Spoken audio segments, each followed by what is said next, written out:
Coming up on America's Hope, we focus on fighting lawfare and why it matters. America's Hope starts now.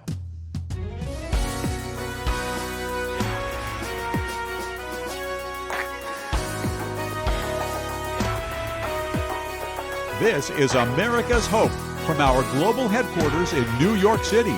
Here's Kelly Wright. Hi, everybody. I'm Kelly Wright, and welcome to a brand new hour of America's Hope. And listen, wherever you are, I sincerely hope that you're safe and well, taking care of yourself and your family because you matter. When it comes to understanding the rule of law in America, the law matters, and how we interpret the law and prosecute the law and carry out the laws for our country and how we govern ourselves, that's quite important. Tonight, we're going to focus on how the law sometimes goes sideways. In fact, you've heard a lot of talk in the public about lawfare. We'll get into that tonight. We'll talk to Nicholas Jordan of Campus Reform as he focuses on how lawfare has been lobbied against some Christian universities. And then we'll talk to Paul Kamenar, a man who is a constitutional lawyer, and he'll weigh in on various cases that have been out there that we've been focusing on, and also about fighting lawfare. Let's get started. Welcome back to America's Hope. I'm joined now by Nicholas Giordano. He is a professor of political science, and he's the host of the PAS Report podcast. Let me ask you what that is again, PAS. Stands for Politics, Analysis, and Strategies. Politics, Analysis, and Strategies, and you're also a fellow at Campus Reform's Higher Education Fellowship. Look, you've been teaching for 2 decades now, and your experience has really shown where we are in terms of America's growth, and it starts with our students. What's happening on these college campuses that has caused you some concern in regard to how the Biden administration has treated Christian college campuses? Well, when I first started teaching, I had a full set of hair, but then, academia drives you nuts and what you see on college campuses. And really what we've seen is actually a war on Christians by this administration. At the Leadership Institute's Campus Reform, we've been reporting on how the Biden administration, through the Department of Education, has targeted Christian universities. So Christian colleges and universities serve 10% of the student population. Yet the Department of Education, their Office of Enforcement, has targeted 70% of their fines have been levied against Christian universities. So that doesn't make any sense when you see we only serve 10% of the population, and yet they get 70% of the fines for education infractions that the Office of Enforcement finds arbitrary. In addition, the fines levied against Christian universities are 3 times higher than those against other private or public institutions. The average fine for a Christian university is approximately $833,000, whereas the average fine for a non-Christian university is $215,000. So we see the disparity, and this goes to the heart of America's identity. It goes to the heart of our nation's founding, where you're not supposed to be targeted based on your religious beliefs. But what we're witnessing is under Miguel Cardona, the Secretary of Education's direction, is that if you deviate from the leftist orthodoxy, you are going to be targeted by this administration. All right, so hearing this on the surface, it's disturbing because when you look at college campuses in the wake of the October 7th attack on Israel and the subsequent protests that we saw on college campuses where students were saying death to America and death to Israel, and actually being discriminatory towards the Jewish students on those college campuses. And we're talking about some of the elite college campuses like Harvard and Columbia and other universities. I don't get why the Biden administration would take most of its or make most of its attacks on Christian colleges. Why are they doing that? Well, if it's because of the progressive agenda, if we look at things like diversity, equity, and inclusion initiatives, if we look at the ideology, the left-wing ideology that has enveloped college campuses, Well, Christian orthodoxy goes against that, right? Most Christians believe in two genders. Many Christians are pro-life. And it seems this administration is unhappy that they don't toe the leftist line. But it actually goes further than just education. If we look back 2 years ago, we saw the FBI and the Richmond product, which stated that Roman Catholics, traditional Catholics, have a high propensity to be domestic violent extremists because of their belief in two genders, because many of them are pro-life, because they may want to hear a Latin mass. So education is just one tool that this administration has chosen to target those that don't abide by the leftist narratives. And you look at the grant funding mechanisms. So at Campus Forum, we've reported on how millions upon millions of American tax dollars are going to these universities to build out equity centers to drive the diversity, equity, inclusion initiative.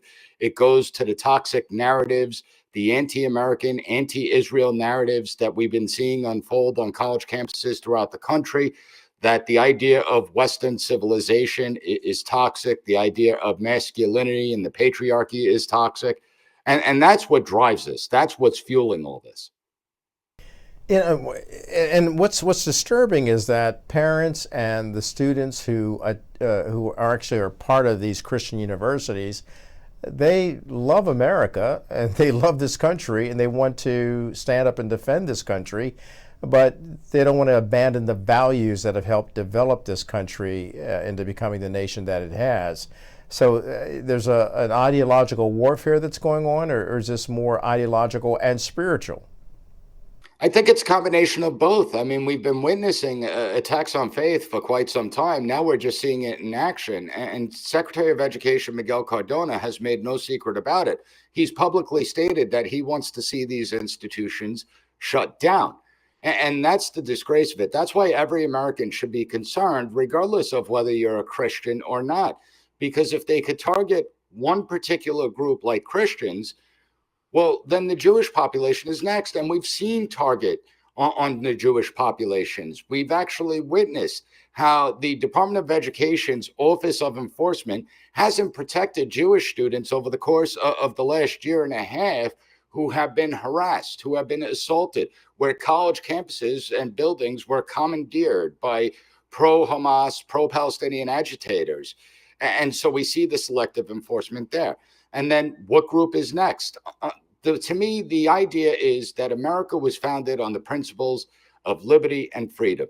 Freedom of the press, freedom of free speech, freedom of religion, freedom to petition government, and redress of grievances. Those five fundamental freedoms in our First Amendment are what creates the American identity. But the current administration fails to recognize our Judeo-Christian foundings. They fail to recognize these fundamental freedoms, and they are now looking to change long-held accepted political views and basically deem them as hateful, where if you don't accept the ideology and the narrative that the administration puts forward, well, then you're not engaging in free speech, you're engaging in hate speech. And that's the way they're targeting Christian universities. And how are these Christian universities responding to this? Well, many of them are pushing back in some sort of way. They're appealing the fines that have been levied against them. They're trying to take these issues to court. But again, when you have leftist judges in place, it's a really uphill battle. However, they need to stand strong and they do need to fight. They need to fight these cases, file civil rights complaints in the Department of Justice. They need to go before Congress because Congress should immediately investigate. Has the Department of Education and other aspects to our federal government been weaponized to target certain groups of people? Well, Congress holds the power of the purse. They are the ones that are in control of oversight over the executive departments and agencies. And if Congress finds that abuses have been levied, well, then it's up to Congress to rein those agencies in because the bureaucracy has grown out of control. And it's also up to parents speaking out, students speaking out. They need to contact their representatives, put pressure on their representatives. Again, this goes far beyond just Christian institutions. This is about every institution, places that are supposed to be free and open centers of debate, where it's about knowledge, it's about intellectual inquiry being targeted because they're not parroting a government narrative by this administration. You know, it's very disturbing what you're talking about, and I understand that campus reform has been very out in front with this story, letting people know where the government or the Biden administration has placed some of its money. I mean, we're talking about millions of taxpayer dollars in grant funding to push agendas throughout higher education, including, if I'm reading this correctly, in terms of what campus reform has been able to report, some $50,000 to study white supremacist extremism, $4.5 million for an equity center at LSU, $1 million to redesign biology classes to conform with gender ideology, and $50,000 for a DEI math conference. Okay, correct me if I'm wrong, but what does that do for the academia and for the students in terms of graduating with college degrees that will enable them to help improve America and make America stronger and better and greater? Well, that's a great question because the answer is simple. It actually does nothing. In fact, it has the opposite effect, where we're seeing an entire student body that graduates from college that have little real life skills, that don't understand how to think critically and cannot problem solve. And we've reported at Campus Reform the changing nature of how people look at four-year degree programs. So 50% of employers in 2024 did away with their four-year degree requirements because they stated that the college students that are graduating aren't prepared for the workforce. It's some of the most difficult people that they have had to work with over the years, that they don't get along with other employees. In fact, on average, they watch at least 1 to 2 hours of television through their smartphones while at work each and every day, costing about $8,000 per employee per day, per year.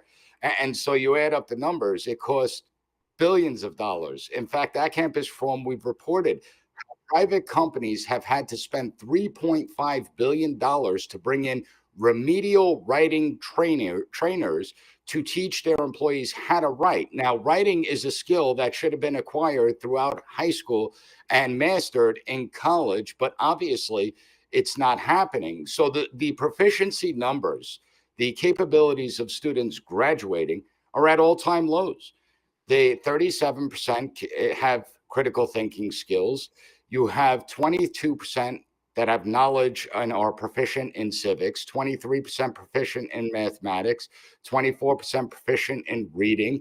I mean, these numbers are atrocious. Would we look at any other industry and say that on average, a 23% proficiency rating is acceptable? And the answer is no. Now, these are supposed to be the future leaders of the country, right? We always say the students of today are the leaders of tomorrow. Well, why aren't we treating them like that? Because if we continue down this path, sooner or later, these people that haven't gotten a real education will assume leadership positions. And obviously, it's not going to work out too well for the United States. I'm trying to wrap my head around what you said earlier about Catholic universities. The fact that the Department of Education was looking at the students of these universities being potential domestic terrorists. Really? So this was the FBI Richmond product based out of Richmond, Virginia, but we know that there was coordination between California field offices, Oregon field offices as well.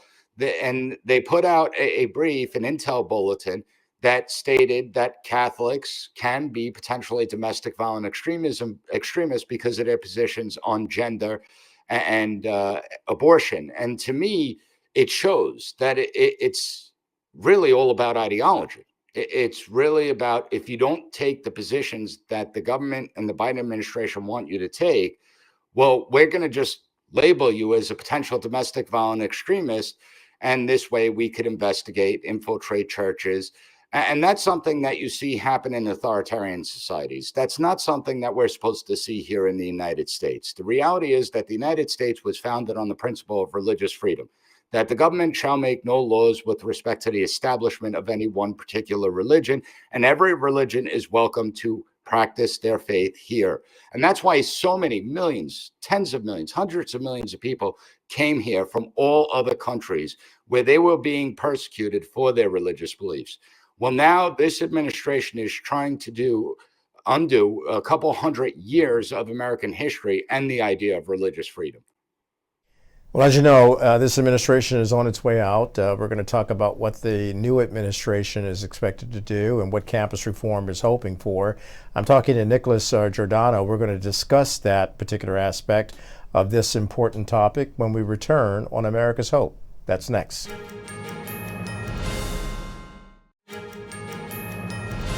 Welcome back to America's Hope. I'm talking to Nicholas Giordano. He is a professor of political science, the host of the PAS Report podcast, and a fellow at Campus Reform's Higher Education Fellowship. We were talking in the previous segment about what the Biden administration has done to Christian universities and religious universities throughout this country, and it has not been a good thing. As you look at this, what can Congress do about this to stop it, given the fact that the Biden administration is nearly over because a new administration comes in on January 20th? Well, Congress plays an integral role in our education system because they provide tens of millions, hundreds of millions of dollars in grant funding to the institutions throughout the country, to our college and university campuses. And so Congress can easily cut off the spigots to any type of university or college that is trying to take away students' right to free speech, that's trying to attack students for their beliefs, for their Christian beliefs or any other belief systems, for colleges and universities that do nothing as Jewish students are being assaulted on college campuses. So Congress does play an important role here, especially through the diversity, equity, inclusion initiatives that we've seen over the last several years. But the good news is there is hope because state legislative bodies, as well as universities themselves, have begun. Now, I'm hopeful. The fight's still ongoing, but they have begun to start to dismantle some of the DEI practices that we've witnessed. Just for an example, we've reported how the University of North Carolina has shut down its DEI offices. They've reassigned the workers, and they have adopted the idea of neutrality policies, where the college will no longer take positions on controversial issues. In fact, Harvard, Cornell, Washington State University have adopted neutrality policies where they said that as an administration, we're not going to get involved and take positions on controversial political matters or social matters. So that's a step in the right direction. But we, as people of the United States, need to keep the pressure on. And it'll be interesting to see what the next administration will do, because there are measures that I hope will come down the pike. First of all, we need stricter standards. Over the last couple of decades, we've seen standards throughout the education system from kindergarten through college collapse. The idea where everyone gets an A, the concept of equitable grading systems where if a student doesn't turn in an assignment, they'll still get half the credit, even though they didn't do a thing about it, where we just simply cycle students through the system. And really, that's been detrimental to the concept of merit, personal responsibility, and self-reliance that the American identity is also based on. So we need to raise the standards. We need to get the ideologues out of their classroom. Too many people believe it's their job to introduce and infect their students based on their own ideological principles, whereas they should be teaching the students how to think critically. That's essential, especially in a day and age where we as professors are competing against tools like artificial intelligence. Our job is much more difficult today than it was a few decades ago. There's a lot of competition with the technology, and we have to teach these students how to think for themselves and how to solve problems. So those are just two areas where we can make improvements. As far as the Department of Education, well, we have a choice. Either get the politics out of the Department of Education, or perhaps it may be necessary to shut the Department of Education down and make it what it used to be, the Office of Education. That will really take a lot of power away from this idea of the Office of Enforcement that has targeted the Christian universities. So there are measures that can be taken to push back against this onslaught that we've been witnessing. So, Nicholas, what do you think about President-elect's choice for heading up the Department of Education, Ms. McMahon. What do you think she can bring to the table to address some of these issues that campus reform has been reporting on? Well, she could be an effective administrator. I mean, that's what cabinet level secretaries are. They're the ones that are supposed to administer the programs set forth by Congress, and they are to manage the day-to-day operations of these entities. So as the new secretary comes in, Linda McMahon, she is the one that could really dig down deep to find out exactly what's going on. And I encourage her to do that, particularly with this targeting of Christian universities that we started with, where she could look at the Office of Enforcement to try and understand why are universities that only serve 10% of the student body population throughout the United States, why are 70% of them being hit with fines that are meant to close their doors? Because that's exactly what it does. When you get hit with one of these fines, part of it is monetary, but the other aspect to it is that these schools can no longer accept financial aid. Well, there's a lot of students that attend universities and colleges that are receiving financial aid. So if they can't go to these schools because they're not going to be allowed to use their financial aid, they're going to seek out other institutions. So let me ask you this then, because it's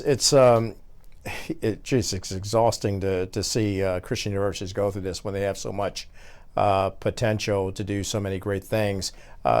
Before I get to that point, though, President-elect Trump has stated in the past that he believes that Christian institutions and Christianity should be a part of the mainstream fabric of America because he believes it bodes well for the nation. Having stated that, are you hopeful that his administration will turn this vicious cycle of attacking smaller Christian universities? Do you think he'll stop that? I think he'll be able to effectively stop that. And it's not just small Christian universities, large ones like Liberty University are included in this. So we're talking about some big institutions. But I do think that we could put an end to this practice. And if we don't, as I said, there's a mechanism in Congress can use to begin to dismantle the Department of Education. I think that we need a revival in this country. We need a revival to understand our history, our founding, and the principles that built this nation. And that's what I'm hoping this administration is going to focus on, is the idea of American exceptionalism.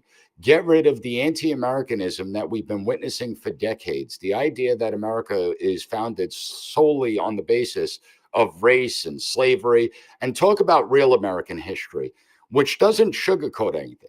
It acknowledges our flaws, but it also acknowledges that the way we've been able to overcome the sins that we have conducted, but at the same time, how we've tried to atone for some of those sins. It shows the remarkable nation that we are, that we don't have this simple history, that not everything is black and white, that our founding is complicated, but we remain the last great hope in the world, and we should continue that practice, because I do think we need a pro-American agenda. If you have entire generations that go through an education system that are taught to despise the country they come from, how can that nation ever survive? Yeah, absolutely. And look, let's be clear. We're talking about attacking Christian universities, and yet the first university in America, Harvard, was created by Christians. So you go figure how we come to this. And let's keep in mind that the future of America can certainly bode well if we're teaching our students from kindergarten to college values that will be life-affirming, life-sustaining, and life-giving. 100%. And listen, we have to acknowledge while we do have the idea of separation of church and state, where our government cannot endorse one particular religion over another, but we cannot ignore the historical fact of our founders being influenced by Judeo-Christian philosophies that go further beyond what the current administration wants people to believe. Judeo-Christians make up what, 88% of American society today. It's an important component of their life. And our country is much better off when it understands the Judeo-Christian philosophies that helped build this nation, as opposed to trying to eliminate it and make it as if faith is the enemy. We can't say today that our country is better off as people have moved away from faith, right? We've seen a breakdown of the family units. We've seen our church pews going empty. And we can't say our society has improved. We have a lot of challenges that we have to face. Maybe if we start teaching about real American history, maybe we could reverse the damaging trend that we've been witnessing over the last few decades. Nicholas, I want to thank you for this very important discussion. And while we're seeing one administration go, certainly you're talking about the hope that we have for a better future. And being a product of a Christian university myself, Oral Roberts University, and then an honorary doctorate from a Christian university out on the West Coast, Northwest, it's an honor to talk to you and to see the concerns that you, as well as your colleagues at Campus Reform, have in bringing this to light. What's your hope for America? Well, I think it's happening, to be honest with you. And I am optimistic about how we're seeing changes. I think that Americans are starting to reclaim the classrooms from kindergarten through college. I think we're starting to see parents more engaged than they have been in over 2 decades in their children's education. And I think the last year, more and more people have been willing to speak up and speak out against the bias that they're seeing on college campuses throughout the country. And we've been exposing it every single day since 2009, our founding over at Campus Reform. So I'm optimistic that the tide is turning, but the fight is not over. It's not like, these people are just going to go quietly into the night. And we still have to keep the pressure on. Nicholas, thank you. Keep the faith. Keep fighting for the good faith. I appreciate you so much, and Campus Reform. Nicholas Giordano on America's Hope. Thanks, my friend. Thank you for having me. Back with more in just a moment.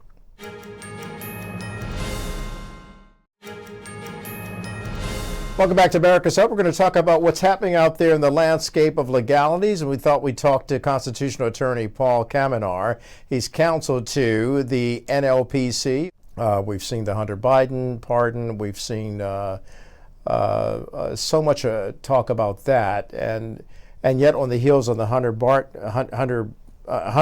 pardon, we're seeing that the President of the United States is considering a blanket pardon for many people who are perceived to be critics of the incoming President, Donald Trump. Speaking about people like General Mark Milley, Dr. Anthony Fauci, Liz Cheney, Adam Schiff, the list goes on. What do you think about the White House mulling that over? Well, I think the White House, the current White House, Joe Biden is mulling over whether he should give a pardon to all those people who were perceived to be enemies of Donald Trump for fear that they think they may be prosecuted by Donald Trump. But when he was interviewed the other day, when asked about that, he said, "Look, my vengeance, so to speak, retribution is becoming a successful president here." And he said he will leave it to Pam Bondi, the new attorney general, and Kash Patel, the new FBI director, as to whether or not there was wrongdoing by some of the FBI prosecutors. Now, with respect to his claim that those on the January 6th panel, like Liz Cheney, should be in jail or prosecuted, I think he was basically blowing some rhetoric here, because they have, under the Constitution, members of Congress, basically immunity under the speech and debate clause. So all their actions in terms of having the oversight panel and grilling witnesses and so forth is protected there. So I don't think they are subject to any prosecution for that kind of conduct. But others in the Justice Department and FBI may very well be for abusive process. So we'll see what Joe Biden does in terms of giving a preemptive pardon there. But he will give a preemptive pardon, mark my words, for his brother Jim, who was seriously implicated in the Hunter Biden money laundering scandal, etc. And Hunter Biden, now that he got a full pardon, cannot claim, if he's under oath, by the Congress or by a grand jury that he's got a Fifth Amendment right not to testify against himself. No, I'm sorry, that's now off the table because your dad gave you a full pardon. You're not liable for any uh, prosecution for acts that occurred from January 1, 2014 until December 1, 2024. So anything they ask you about money going to your uncle and to Joe Biden, you've got to give the answers. So that's still an open question, and I believe Biden will pardon his brother and other members of what's called the Biden crime family. As you know, President-elect Donald Trump will be sworn in on January 20th, his inauguration. He'll become the 47th President of the United States, having previously served as the 45th President of the United States. You'll also recall that January 6th, what took place several years ago with people protesting when the previous president did not accept the full election results. It disrupted what was going on the Capitol, people calling it an attack on the United States Capitol. Senators and members of Congress were there to certify the election. They were very much in fear. We saw a lot take place. Some people died. Capitol Hill police were, as you know, injured as well. Will this new president, pardon those J6ers who actually are serving time in prison in Washington, D.C.? Yes, but let's not forget that Ashley Babbitt was killed and shot by a D.C. police officer as well, and she was unarmed. But nevertheless, Trump the other day did say that he would give pardons to those January 6ers that are currently in prison, serving now 3 or 4 years. So here's how I see it. I think the majority of those who were convicted were not charged with any violent action. They were charged with being on the Capitol property, interfering with the count of the electoral count. They did not destroy property. A lot of them were invited in by the police in some cases, peacefully walked around and left, and yet they were charged with being a protester. So I think clearly for those, and that's the majority of them, they should get a blanket pardon. Now, with respect to those who were charged with violence in terms of harming an officer, I think those should be looked at one by one, and those are very few cases there. And the thing is, okay, that's a crime. You were convicted. Now, do you deserve to be in prison 6, 7, 8 years for pushing an officer down with his shield or something? At that point, the president may very well say, okay, I'm not going to pardon you for that, but I'm going to give you a commutation, meaning you can get out of jail. You won't have to serve any more time. So I think there may be a bifurcation of how the president, executes his powers under the pardon power. Paul, I had interviewed a couple of those Capitol police officers, and and actually both of them had been seriously injured. They would probably take some exception to the people who assaulted them being pardoned. But as you stated, this is something where the president, the incoming president, may decide to have a commutation of their sentence. But what this whole legal morass that we've been through in our country for the past several years, people talking lawfare, the weaponization of the Justice Department and the FBI. How do we see a clearing in this so that we can get back to the basics of what our Constitution provides under the rule of law? Yes, that's a good question. I mean, we did clearly see the weaponization of the Justice Department under the Biden administration. If you look at the first Trump administration, when they were saying to Hillary Clinton, lock her up, Trump did not go after her criminally in that case. So I think in this case, he will let the Justice Department do its job independently, and they can decide whether there should be not lawfare, but accountability. if there's things that were wrongly done in the Justice Department by certain individuals, they need to be held accountable. So it's not one where the Republicans lay down their arms, so to speak, and say, "Yeah, we're not going to continue to use the Justice Department to prosecute you if you deserve it." But I don't think you will see them going after others just for the sake of some kind of personal vengeance or retribution. I think it's going to be, if they do anything, it'll be narrowly tailored and focused on a few of the bad apples. You're watching America's Hope. We're coming back with more of our discussion on fighting lawfare. That's next on America's Hope.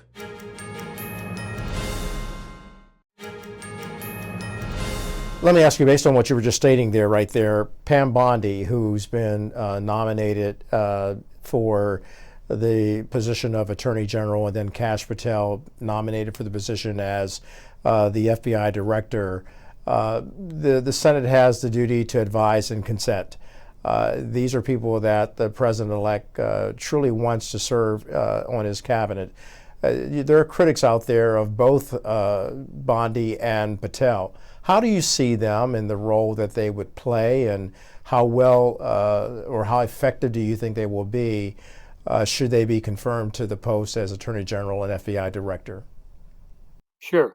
Yeah, no, Pam Bondi is an excellent candidate to be the Attorney General. As you know, she was formerly the Attorney General of Florida, did an excellent job going after drug dealers, criminals, and even she was a consumer protection advocate in many and other civil cases and criminal cases.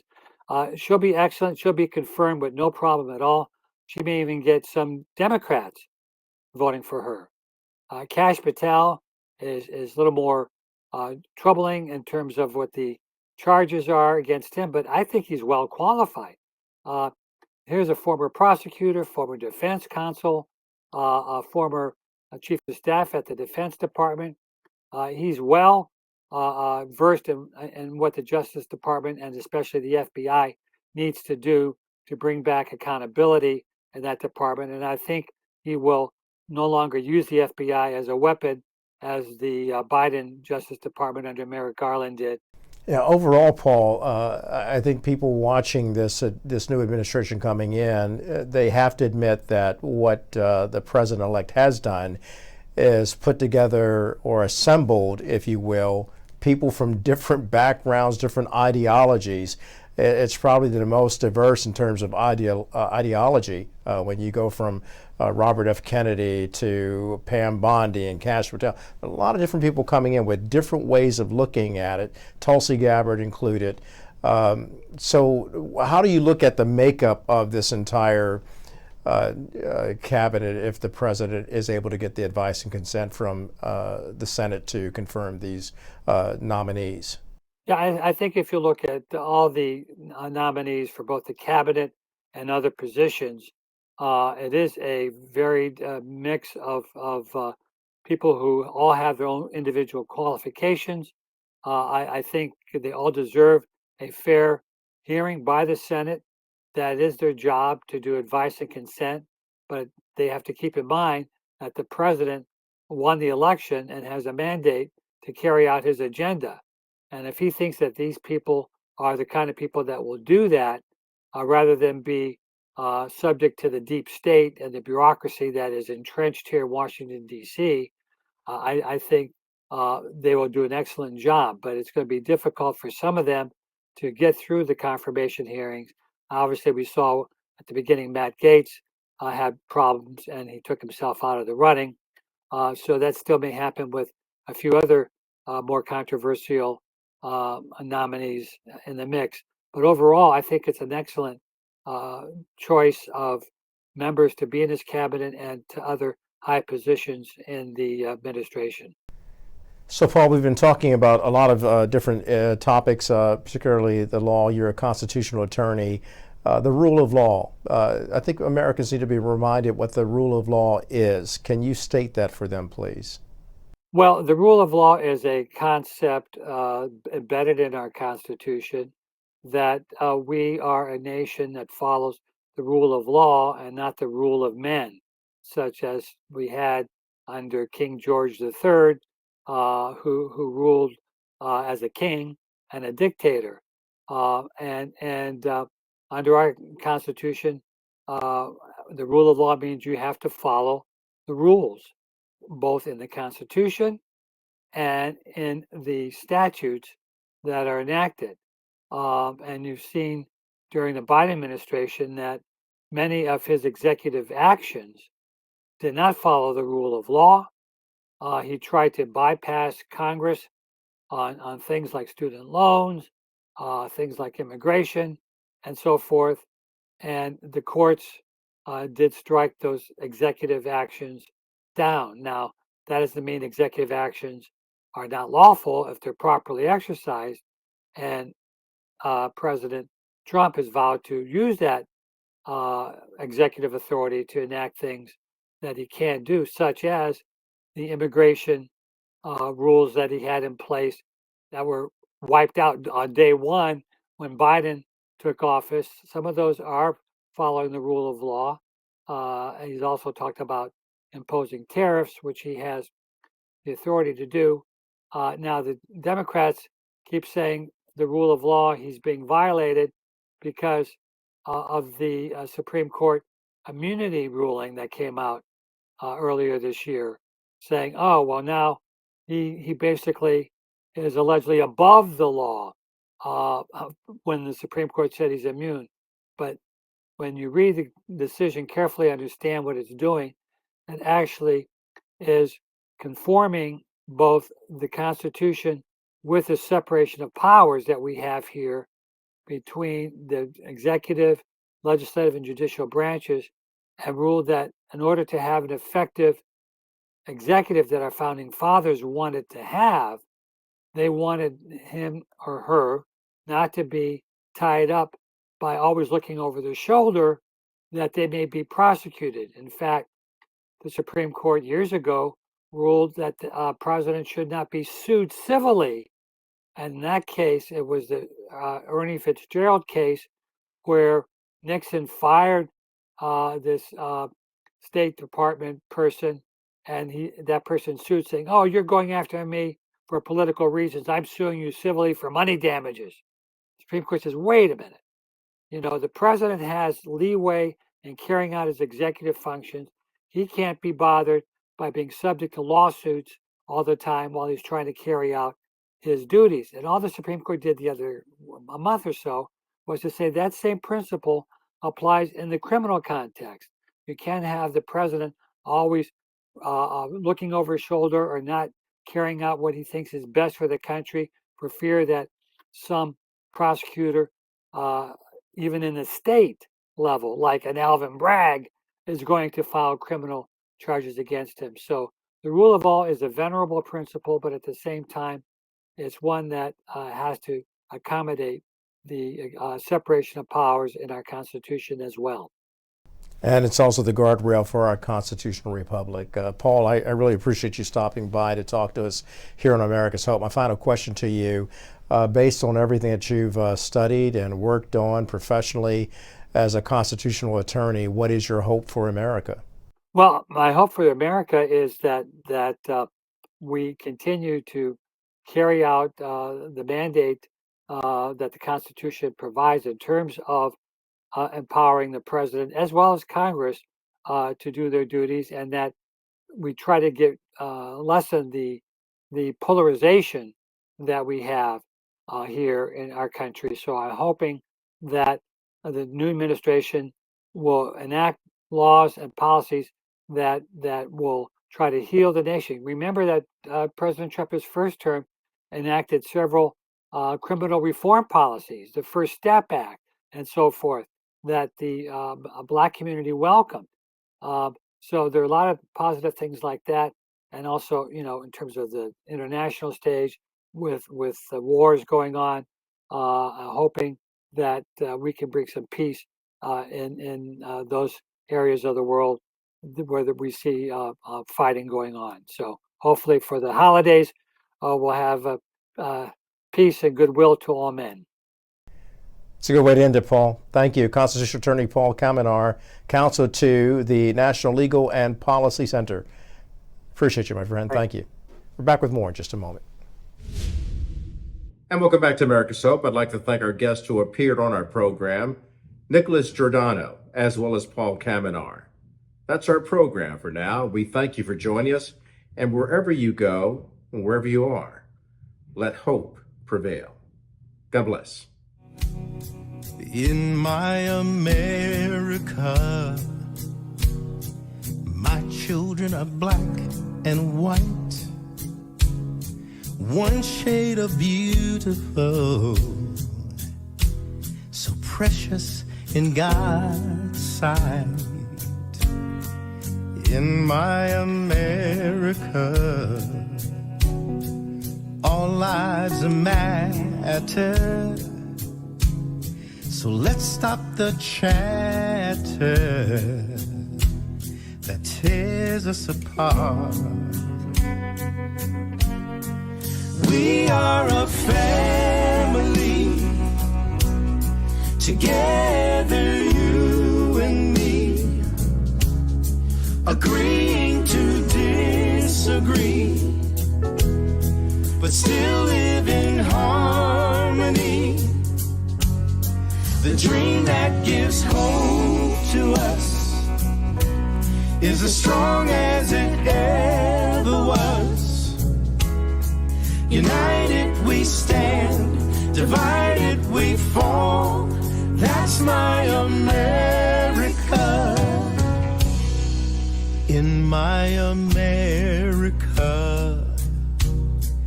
there is no left or right. We're all on common ground. Darkness gives way to light.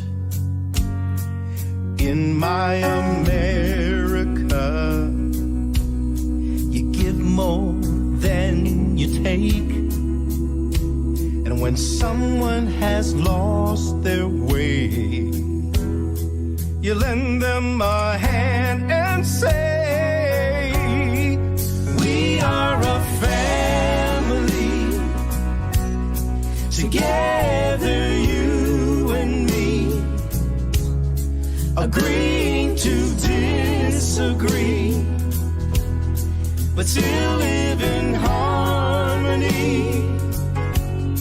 The dream that gives hope to us